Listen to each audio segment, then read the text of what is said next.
there's a lot of evidence that shrinkflation, or higher food prices, and also less portions, substitution of quality ingredients, is occurring in the US and also the Western world in just the last 6 months. And I have tons of anecdotal stories to talk about with that. And this is all the while the official government statistics at the Bureau of Labor Statistics here in the US, the Consumer Price Index, or CPI, which is supposed to measure inflation, although the real definition of inflation is an increase in the money supply and credit, which causes higher food prices. Higher food prices are an effect or a symptom. They are not the cause of inflation. Monetary inflation, more credit, is the cause of inflation, which leads to higher prices. So according to the Bureau of Labor Statistics on their CPI, which was last updated here in July of 2019, food prices over the last 12 months are not even up 2%. However, in the real world, in reality, for consumers, for people who have budgets, who have to actually eat, and you can't eat gold. Gold is good. Physical gold and physical silver are good, but you can't eat it. And in the real world, if you're not growing your income, your standard of living is at big, big risk.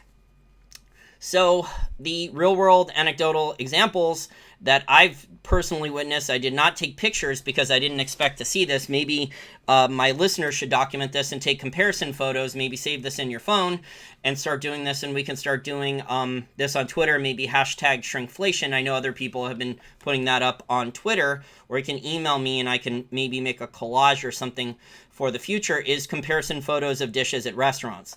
So just in the last couple weeks, a number of the restaurants that I eat at either once a month or once every couple of months, I've noticed some very, very big changes. At a barbecue restaurant that I normally eat at once a month or once every couple months, that's local, called Liberty Barbecue. It's not that far from me. They normally have good food, and they used to have very, very big portions of like pulled chicken, brisket, pulled pork. Pretty solid food, good portions. It was a good deal. And I think prior to about 2 weeks ago, the last time I ate there was about 6 months ago, maybe March. And I don't remember any change. The restaurant's it's been around for a couple years now. I do not remember at all a decrease in the portion size prior to 2 weeks ago. So they used to give very generous portions on a 2-meat combo dinner dish of like pulled chicken, pulled pork, brisket, etc. And then I went in there 2 weeks ago, and the portion sizes, it was half or less. So big, big changes.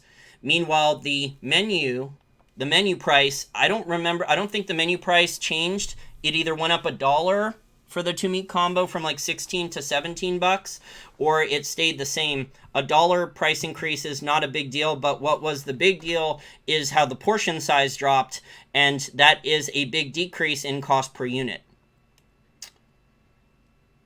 So on top of that, also, I've talked about another story where I ate at this pizza place that I like. I don't eat pizza that much anymore. It's a treat for me. Normally, I only have pizza like once a month now, because I eat mostly paleo, very low carb, low sugar, a lot less almost no sugar at all, very little alcohol. I have almost no fruit now. Very careful with fruit. And so I normally, for a treat, I'll get like a deep dish pizza with my best friend. We'll get some deep dish pizza and maybe like some boneless chicken wings once in a while. Very, very rare. Like I said, it's just a treat. Normally, I'm a lot more strict with my diet. I don't even drink that much alcohol anymore. It's a lot of lean meats and vegetables. And what happened with the pizza was the pizza seemed to be, the chicken wings were up like $4 on the menu price. It was the same portion size. It wasn't smaller to my knowledge. It still says the chicken wings were a pound before cooking. And they were $4 more, though, in just the last 6 months. And then the pizza, what happened with the pizza was the size of the large pizza is now what the medium pizza used to be. So the size of the price of the pizza went up $4. So for a large pizza with a number of toppings on it, I think it was $31. It had like 5 or 6 toppings on it, and it was $31 for a large deep dish pizza. But it was pretty ridiculous. I mean, that's how crazy things are getting. It used to be, I think, $24 for the large, $24, $25. It's up like $4 or $5 extra and then with the tax. And the size of the pizza is obviously down too. And then they put less meat toppings on the pizza. So shrinkflation is nothing new, guys. There's bouts of it throughout, and this may also have to do with China because there is higher food prices in China as well. China has a big shortage of pork with the African swine flu, so China has had to import pork from elsewhere, and also other things with the other grains with the army ringworm that's been causing devastation to their grain plants. But shrinkflation, there's been studies on shrinkflation. I've talked about it in the last 6 months quite a bit. There was a study, let me look up the article. There was a study, I have the article right here, from, I think, 2013 tracking prices with the UK consumer price inflation, the ONS, which is one of their data studies, and the UK's Office of National Statistics, ONS, and they tracked shrinkflation, and they tracked over 2,000 consumer goods, and a lot of the portion sizes of the goods shrunk a lot. There was over 2,529 products had decreased in size between January 2012 and June 2017, compared to just 614 products that had increased in size. And if you talk to food manufacturers or people in the restaurant industry, a lot of the quality of ingredients is also being substituted out. So this is not something that people at the Bureau of Labor Statistics here in the U.S., at the Federal Reserve, are going to track. I've actually listened to interns at the Federal Reserve who go to like George Washington University or Georgetown, which are some of the top schools in the area around here, who are interns for the Fed and the BLS, talk about how they track the inflation data. And so the interns actually get sent to like Walmart, Target, the grocery store to write down prices. But what the interns actually miss is, yes, they're writing down prices of a box of cereal, but they're only writing down the total price. They're not writing down what the cost per unit is. So the cost per unit, the portion size, a lot of these, whether it's a box of cereal with the plastic bag in there, and now a lot of the plastic bag with the cereal in it, a lot of it's air, or potato chips, a lot of it's air. I don't eat this stuff, but I've heard a lot of other people tell me that, well, occasionally I will have some potato chips, but it's very, very rare now. It's a rare treat after I lift for a couple hours at the gym. But, these things, the portion sizes are down, and they're not either intentionally or unintentionally being tracked accurately.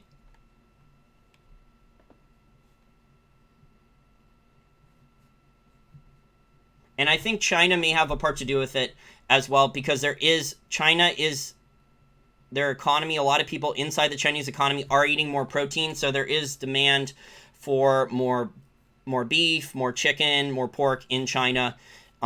Decades ago, there was not as many affluent people in China, and so people did not eat as much meat, as much protein. And when economies eat more protein, that means they have to have more grains or soybeans to feed the cattle or the chicken.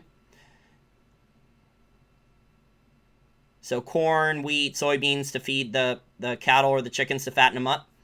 And then the protein also is more expensive.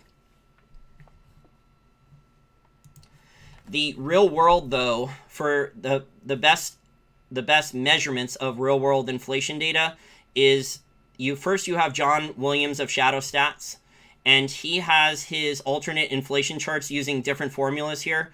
And he has 2 formulas up on his website for free. He also has paid content, but he has his 1990 based inflation formula that John Williams of Shadow Stats, I believe, used to work at the Federal Reserve when they were more honest with the inflation data. And he says, using the 1990 formula, that inflation is about 5%. And with the 1980 inflation formula, that inflation is running at, it was at 10% in like 2017 or 18, but now it's down to 9%, according to his formula from the 1980 inflation model. So I'll attach a link if you want to take a look at that. I think what's more in-depth than even Shadow Stats, and this guy, he's a professional money manager named Ed Batowski. He reached out to John. I interviewed Ed about 4 or 5 years ago about this. I was one of the first people in the gold community and the alternative media to mention the Chapwood Inflation Index, and also Ed Batowski. I interviewed him, and then other people started tracking the Chapwood Inflation Index, which is very common in the gold community, you know, where I am pretty advanced in the research, and then other people just copy me and don't give me any credit for it. But anyways, the Chapwood Inflation Index is, I think, a more accurate measurement because he surveys 500 different consumer items twice per year in all the major cities and metro areas in the United States to try to track price changes. And he has, for many cities, the inflation rate is now between 8.1%. Yeah, it's 8%, the 5-year average inflation in Phoenix, and up to 13.2 in San Jose. So that is the 5-year average inflation data, and he tracks it more accurately, I would say, than the Federal Reserve, the Bureau of Labor Statistics, and that's with the consumers tracking different consumer items, 500 of them, and filling out surveys. He says it's anecdotal, and then, of course, if you actually look at the methodology that the Federal Reserve and the Bureau of Labor Statistics gather, it's sending interns out to record prices at Walmart or Target or the grocery store. So, I mean, that's not exactly super sophisticated either. But then what the Federal Reserve is doing and the Bureau of Labor Statistics is doing is they're doing hedonics, they're doing geometric weighting, they're doing substitution, they have this new chain CPI stuff. All this stuff is gobbledygook to try to figure out a way to reduce the cost of living benefits to people who are tied to these inflation data, the CPI, because a lot of government employee pension plans, a lot of social program checks are tied to the CPI, so it's in the government's interest now to underreport the real inflation rate. Let me look at DC real quick. Yeah, DC's 5-year average inflation's at 11.8%. That seems about right. So the prices here on everything like rent, healthcare, food, all those things end up going higher.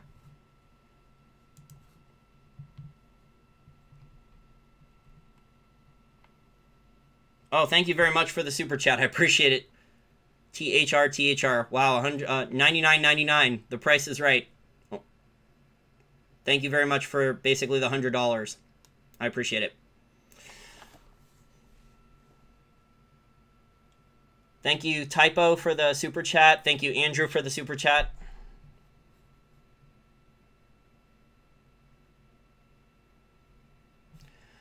Yadin, thank you for the super chat.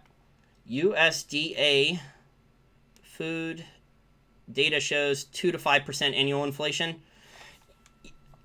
Maybe some of the items. What items are you specifically talking about? There was another anecdotal story that I used about a taco place I used to eat at called Cafe Rio. They're a pretty large national casual dining taco place. And they used to, I want to say about 4 or 5 years ago, maybe 6 years ago, when they first opened in the area, they used to have Taco Tuesday. And it used to be like $1.75 for any taco, like grilled steak, grilled chicken, pulled chicken, pork tacos. And there used to be a lot of meat in there. It used to be $1.75 on Tuesday per taco. The lines used to be out the door at lunch on Taco Tuesday. And then within about a year, the prices, I think this was starting like 2011 or 12, around then when they first opened, and within about a year it was to $2 a taco, then it went up to $2.25 per taco on Taco Tuesday, and then it went up to $2.50, and then at like $2.75 per taco, I think. And initially they used to have like a taco platter that you could order if you didn't want individual tacos on Taco Tuesday, or you showed up on another day and just wanted to buy like a lunch portion of tacos, where it was, I think, 3 tacos for $7. Yeah, it was 3 tacos for $7, and then you could add rice and beans for like $1. And I just went back there. I don't eat there that much anymore, but I went back there, I think, about 6 or 7 months ago, and it was 2 tacos with rice and beans for $9. So now it's 2 tacos with probably less meat in them with rice and beans for $9. Yes, I love tacos too. I have an Uncle Julio's Platinum card. I get free tableside guacamole now on all my visits.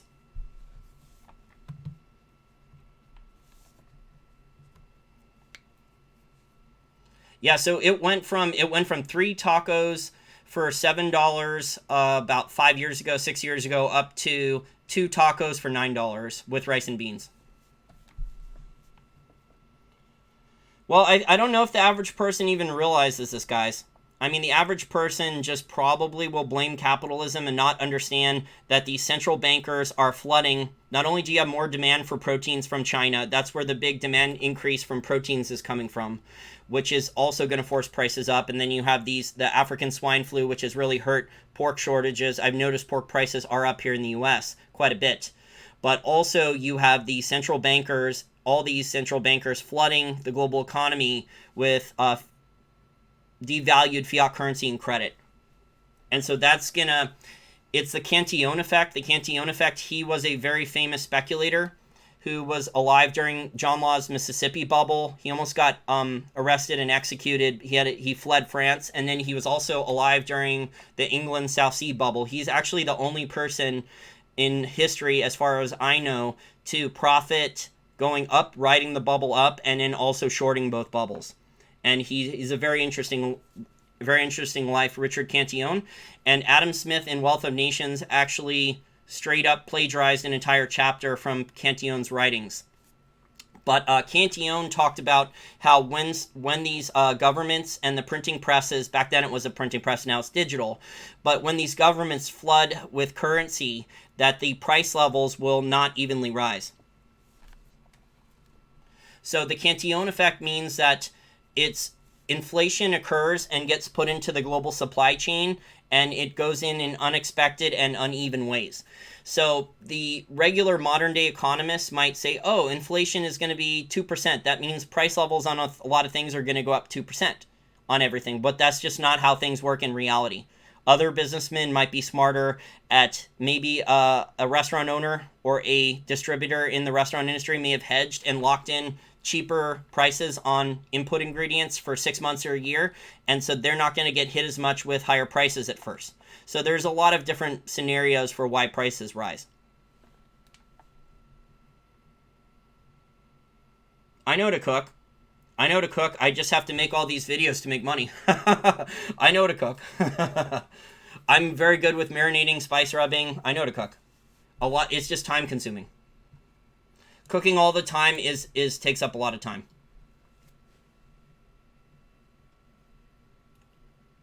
Yeah, there's a lot of shrinkflation, guys. You can put it in the comment section after the video's over. You can put your examples, and I'll try to read most of them. Santana, cook at home. You can cook at home. The problem is the grocery store is not really cheap either anymore. You go to the grocery store and buy like 5 or 6 things, and it's like $30 minimum now.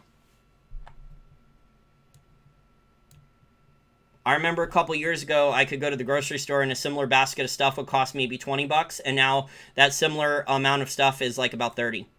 And same thing with Target, where I think when I was in college at Walmart or Target, I could buy a shopping cart full of goods or groceries and stuff for maybe $70. And now that same cart is like 100 or more.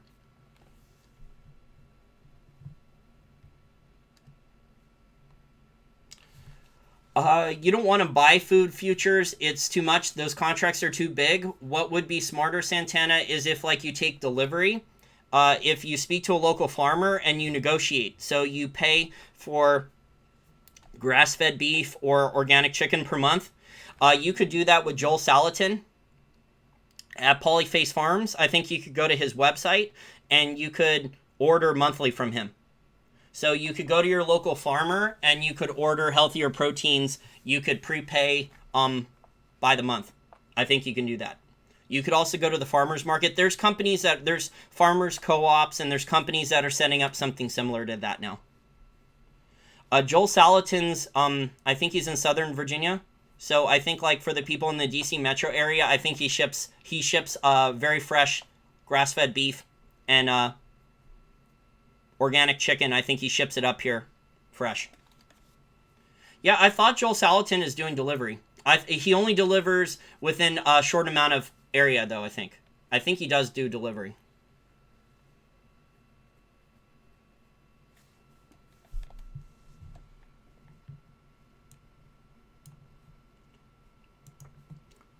So shrinkflation, the definition of shrinkflation in Investopedia is shrinkflation is the practice of reducing the size of a product while maintaining its sticker price, or the sticker price only goes up a little bit. So this raises the price per given amount of that product. That's cost per unit. So the way that the consumer, especially in the US, but also it sounds like the United Kingdom and elsewhere in Western Europe, is getting screwed is on cost per unit. And the grocery store and Target and Walmart and wherever else you may shop for consumer staples, they have to list cost per unit so you can track these things. Shrinkflation is a form of inflation that occurs mostly in the food and beverage industries. I would also say consumer staple items. So not necessarily food, but consumer staple items too. And this is the new normal. This is all part of stagflate and tax and lie, where people's standard of living is being drastically decreased over time. Especially if those, and I believe that the Chapwood Inflation Index is true. So especially if the inflation index in the Chapwood, especially if the Chapwood Inflation Index numbers are accurate, and I believe they are. So basically what that means, guys, it's called the Rule of 72, and you would take that 5-year average inflation rate, and you would take that number and divide it by 72, and that would mean in 5 to 7 years, on average, with those numbers there, depending upon how high your 5-year average inflation rate, every 5 to 7 years, your standard of living is going to be cut in half. Which means that, yes, it's nice to accumulate lots of physical gold and silver, but you also have to figure out how to grow your income, how to have a side hustle or a side business or an online business to make extra dollars or whatever your local currency is to offset the stagflation and taxes. Andrew asks on the super chat, tell you more about preferable silver stocks and ETFs, not a financial advice, of course. Okay, well, I can give my opinion. I started talking that I thought in May that Pan American Silver, PAAS, Peter, Adam, Sam, was undervalued at around $10 per share, but now it's up to a little over 17. So it's nowhere near as cheap as it used to be. First Majestic Silver is also a pretty good silver company. Those are two of the safer silver miners that probably don't have bankruptcy risk right now. Coeur d'Alene Mining is another silver miner that's larger, but I think they're going to have to probably raise capital soon. And Hecla I wouldn't touch because I think Hecla has big problems. Hecla has a lot of problems. Hecla has problems with debt on their balance sheet. They also have operational problems at mines that are going to be very expensive to fix. Earlier this year, it was costing, Hecla was producing gold at over $3,000 per ounce, which was obviously nowhere near market prices. So they had to bring, it was going to take a lot of work for them to bring down their costs at their mines. And fixing problems at a mine while you have debt on the balance sheet and you need capex. You need to spend a lot of capex to do it. It's a bad idea with low metals prices. So Hecla is going to have to do a very big capital raise of over $100 million soon, I would imagine. Yeah, Hecla is going to be very volatile. Aggregators says Hecla is a great stock to day trade. In my opinion, that's not a bad idea. It's going to be a very volatile stock given the operational problems and the balance sheet problems it has. So when gold and silver rally, the stock could pop, and when gold and silver drop, the stock could fall very quickly.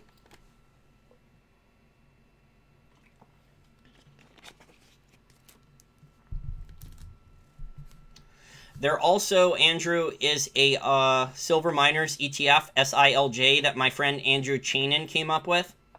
So that's Sam, Israel, Lana, Jason, SILJ. That's a silver miners ETF. That will give you a basket of silver miners in there. And I talked about on yesterday's live stream show that I have a speculation in Alexco, AXU.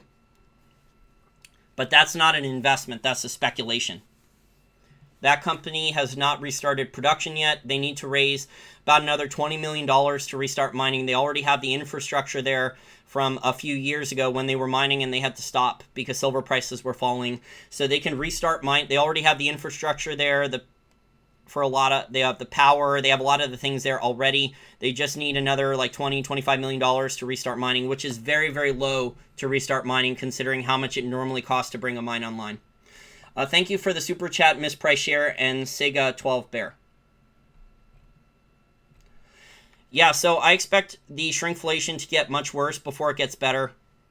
The best way to defend against this, you learn how to cook it. People mention this. You maybe negotiate, you go to farmers markets. The problem with farmers markets, though there is risk there, is some of these farmers may not be as regulated, and some of them could use more pesticides than the regulators recommend for their vegetables, because the stuff in the grocery store checks that. The grocery store checks that for you.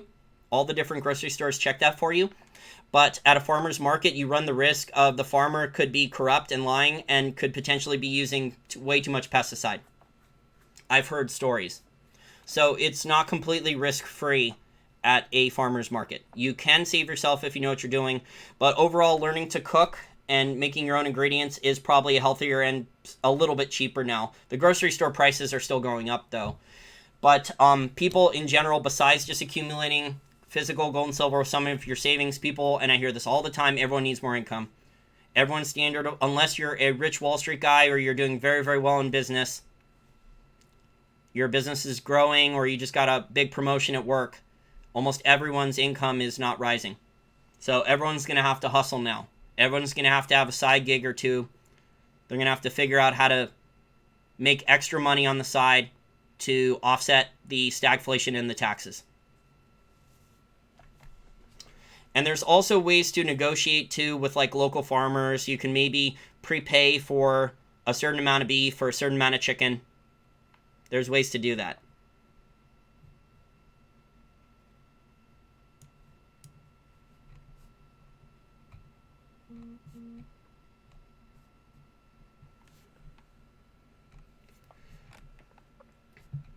Also, Andrew, there's like Fortuna Silver. Fortuna Silver is a pretty solid mid-tier silver miner. Endeavor Silver has been having problems. Endeavor Silver said that they would not generate any free cash flow till the third quarter of this year, and they haven't been profitable for the last couple quarters, so that's kind of risky. I also heard rumors that they're trying to buy a gold mine because they want to diversify more into gold, which is what a lot of the industry, I covered this yesterday. Go back and listen to the live stream yesterday. That a lot of silver miners over the last 6 years have been using debt and also equity, selling more shares, dilution, to go and buy gold mines. And not necessarily good gold mines. Very mediocre gold mines and overpaying for them. I think Fresnillo is pretty cheap. That's my opinion. I think Fresnillo is cheap. The problem with Fresnillo, David, is that Fresnillo is on the pink sheets. It's over the counter, so it's not a liquid stock. Its most liquid stock is in the London Stock Exchange. So unless you have like an Interactive Brokers account, Interactive Brokers is one of the easiest online trading platforms to trade on foreign exchanges. So most stockbrokers, whether it's E-Trade, TD Ameritrade, others, it's quite a bit more difficult to trade foreign stocks. Interactive Brokers is one of the best platforms out there where you can trade on liquid foreign exchanges like the Toronto Stock Exchange, the London Exchange, etc., and they charge you very reasonable commissions. So buying, there are good foreign stocks that are interesting. The problem is in a lot of cases with a lot of brokers, you have to buy them over the counter on the pink sheets, and then you're looking at very illiquid stocks where the trading volume is not very high and there's wide spreads between the bid and the ask.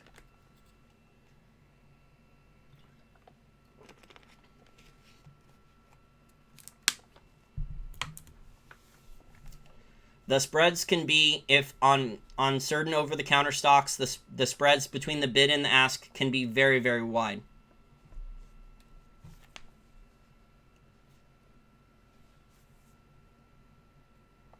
Yeah, there's a lot of, Patriot Star, there is a lot of economic landmines now. Most Americans are nowhere near prepared for what's coming. And then today we had, it looks like China may be caving. We'll see. I don't think I trust China. I don't trust any government, but I think I trust China's government even less to, if they actually agree to a trade deal, to actually do anything that's enforceable.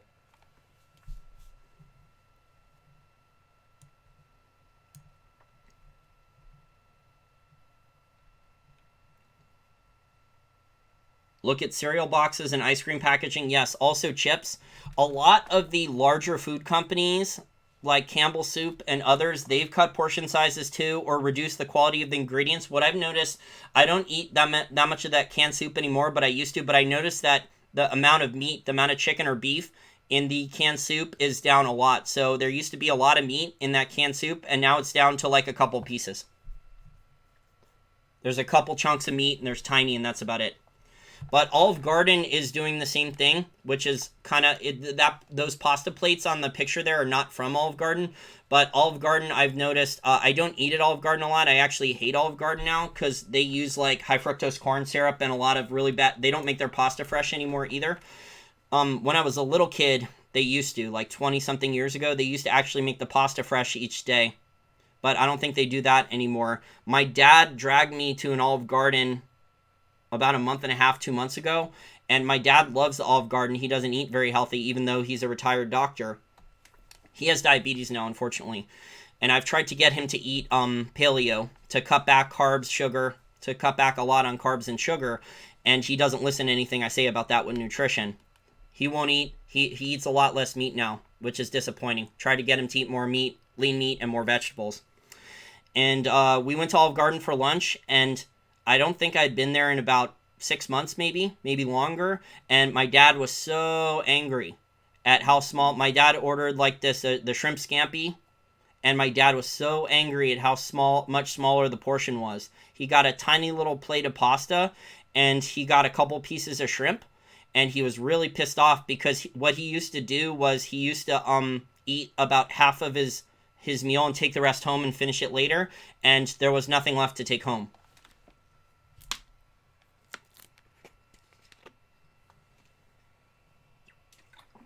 And in the Olive Garden, I think the Olive Garden's having real problems with their balance sheet because they just offered that $500 pasta for life gimmick where you get this pasta card and then you get guaranteed, one pasta dish every time you come in if you pay $500 up front. Okay, Patreon contributor question from Leif Erickson. Thank you very much for being a Patreon contributor. Thank you very much for being one of the 100 people who are going to help me grow this business and improve things in the future. Really appreciate it. We have over 100 Patreon account contributors now. It's superb. My life is a lot less stressful now than it was 3 or 4 months ago. What do I think of Mag Silver? I think Mag Silver is probably the best silver junior in my opinion. They have the best silver project probably in the last 20 years. I think Mag Silver has the best silver project in the last 20, maybe 30 years. That is how good of a project they have. It is 400 grams per ton average head grades of silver at their project. They have an enormous mine life. They have a partnership with Fresnillo, which is the largest primary silver miner, and Fresnillo is building the mine. So they get to ride along in their 44% joint venture deal. They do not have to. One of the problems that juniors can get into is sometimes the management team at juniors does not have enough experience to build a mine. And in this case, Mag doesn't have to worry about that because Fresnillo is building the mine. I do not. For Fresnillo, for Mag Silver, I think Mag Silver is very well positioned. What happened 4 or 5 years ago is Fresnillo actually tried to slow play Mag Silver and not move the project along and tried to almost drain the liquidity of Mag Silver and buy the project from them for pennies on the dollar. They tried to do that and do a hostile takeover, and there was a big lawsuit. So I don't think Fresnillo wants to deal with that again. But I could see one of the larger silver miners maybe try to take out Mag Silver. I think that's a possibility.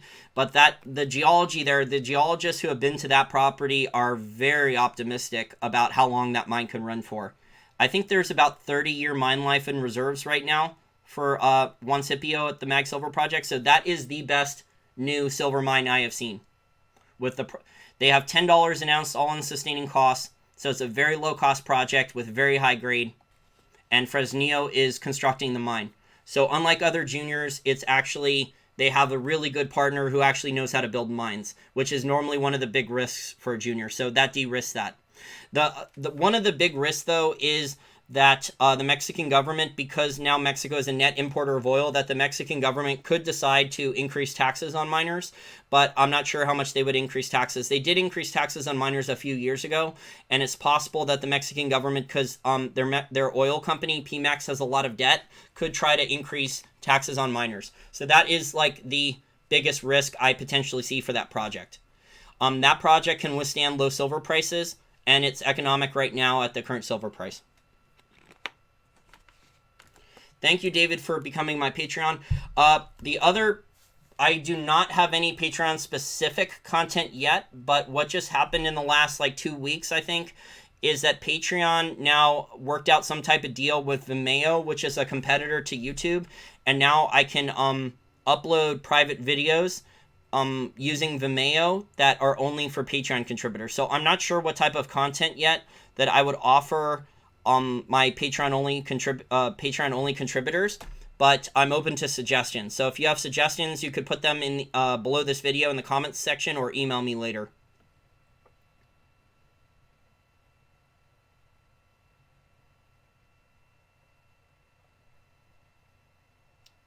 Hello, Rob. It's not all just about calories. There's low-calorie food. If you eat the lean cuisine or you eat the stuff that claims to be low-calorie, it could actually be very unhealthy because there's a lot of chemicals. So Diet Coke and all those things is 0 calories or 5 calories, right? But it's actually very unhealthy. Hello, Leaf. If you want more information about Mag Silver, what's coming up soon in the next couple weeks, I believe, is the Denver Gold Forum, and you should be able to go on the Denver Gold Forum website for free and look at the presentations from Mag Silver and others.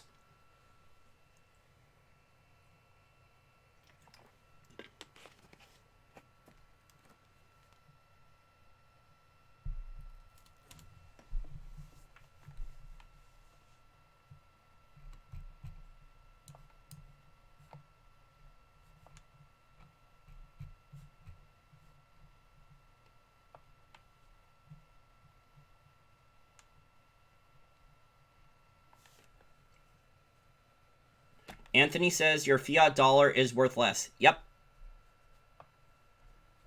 And what's coming is the Federal Reserve will be restarting QE probably in the next couple quarters, because the U.S. Treasury is going to have to sell a lot of Treasury bonds.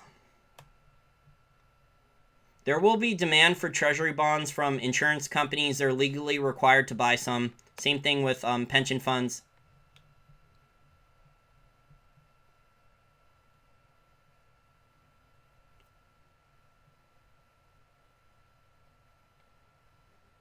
There is not a Liberty Grill around here. There's a Liberty Tavern. I've not been there. I've not eaten at Liberty Tavern. I've had drinks at Liberty Tavern.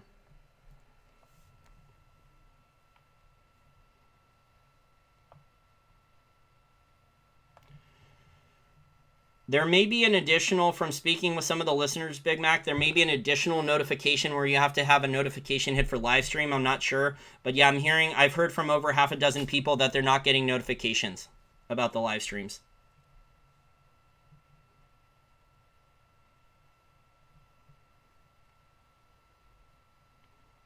Santana, I think the reason a lot of Americans are fat is there's a lot of hidden sugar, salt, and fat in every food.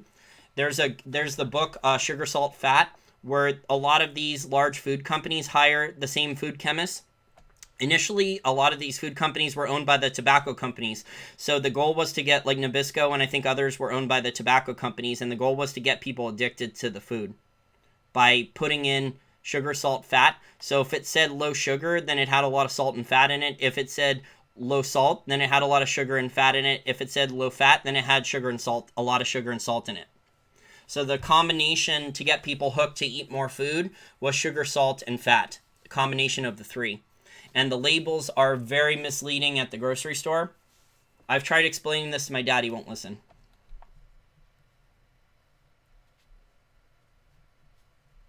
The other part of it, besides the hidden either chemicals or sugar, salt, fat in foods, the other reason is, first, sugar is toxic, and then carbs are bad.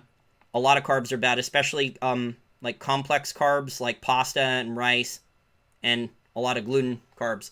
But then Americans have don't exercise that much. So the average adult American hardly exercises at all now. They work, they sit in traffic for hours a day, they sit at a desk. Very sedentary lifestyle.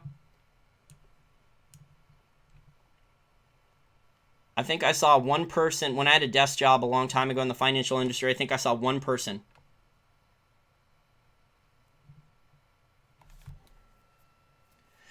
Ryan, there's bad types of fat too, though.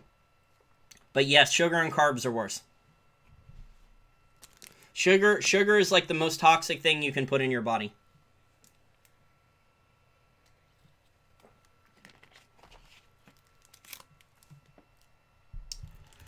So this is an economic podcast. What's going to happen with shrinkflation is that people are going to have to spend more dollars of their income to try to maintain their standard of living, but their standard of living is going to be declining.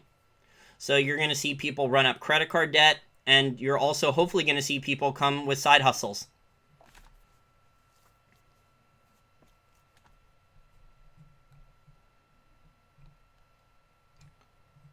There's also stevia soda, but then the carbonation's still bad. There's stevia soda called Zevia. I've tried it. It's not bad.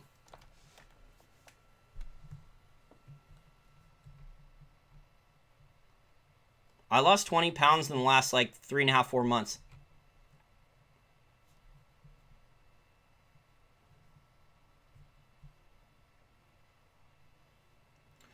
The diet sodas are the worst. Yeah, they have lots of chemicals in them. My grandpa used to like putting Sweet and Low in his iced teas and Equal, and then he used to love Diet Cokes.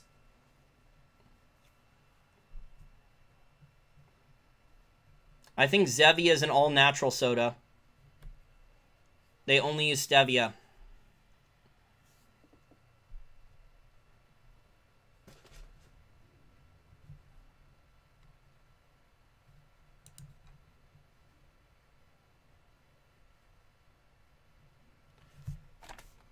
Outback Steakhouse portion sizes have dropped in half.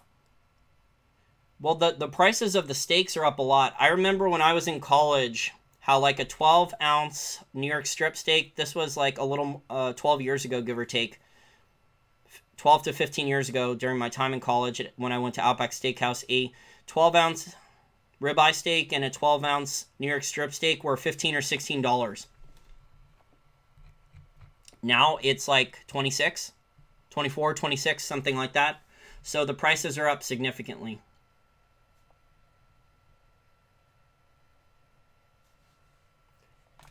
A good hamburger in this area, like a good hamburger, not like a McDonald's hamburger, like a good hamburger in this area is between $12 and $20 now. Depending upon what toppings you put on it, if you put bacon or something fancier. There's one place around here called Bear Burger, and everything's organic, and they charge it's $25, $30 for tiny little hamburger portions. But they do use the best ingredients, but all the portions were tiny. I ate there a few times with my friend.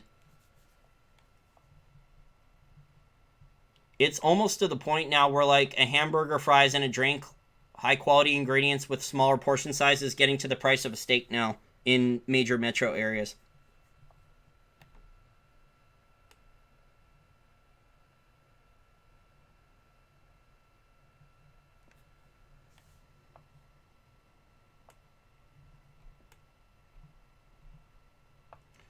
That was a long time ago. My grandfather passed away 20 years ago. The research was just starting to come out that Sweet and Low was very unhealthy.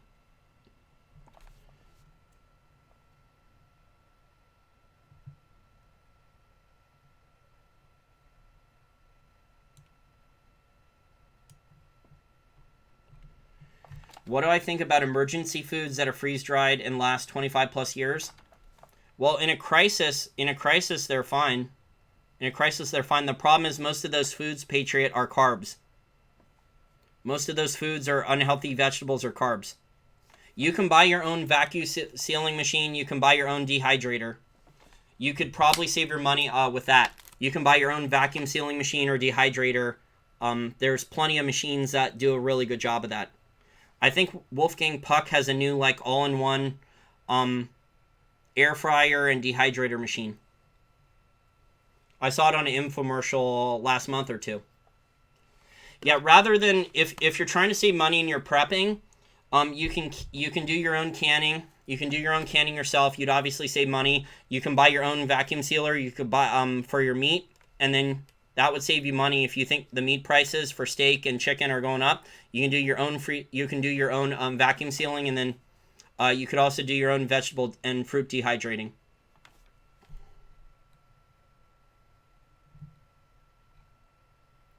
That's probably healthier and probably smarter to do in the long run for prepping rather than buying the prepping items. I mean, the lazier people are going to buy the prepping stuff, but like I said, if you can't have carbs, if you don't want carbs, a lot of the stuff that I've seen sold is like rice, beans. It's like a pasta dish, and then you add water.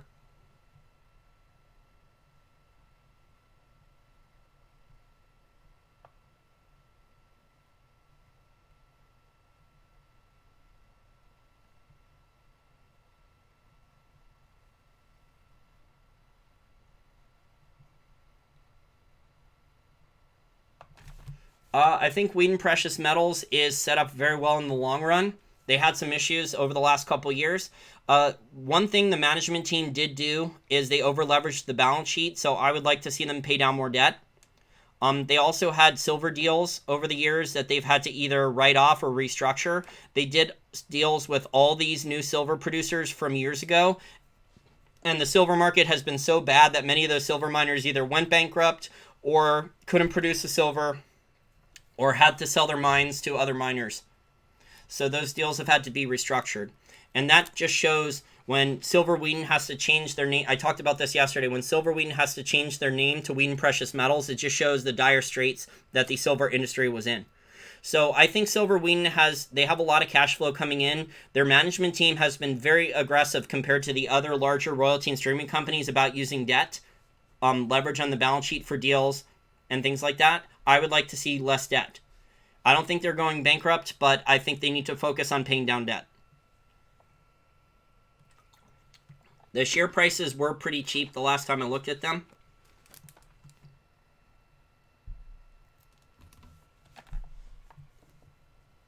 What will happen, though, with the larger royalty and streaming companies, and there's people out there saying that they have no growth, the larger royalty and streaming companies, as metals prices stay at these levels or go higher, the larger royalty and streaming companies for growth, there will either be mergers and acquisitions with companies like Osisko Gold Royalty or Sandstorm Gold, or the larger royalty and streaming companies will start to finance the building of new gold mines. I've already given my opinion on Metalla. I don't like them for a bunch of reasons.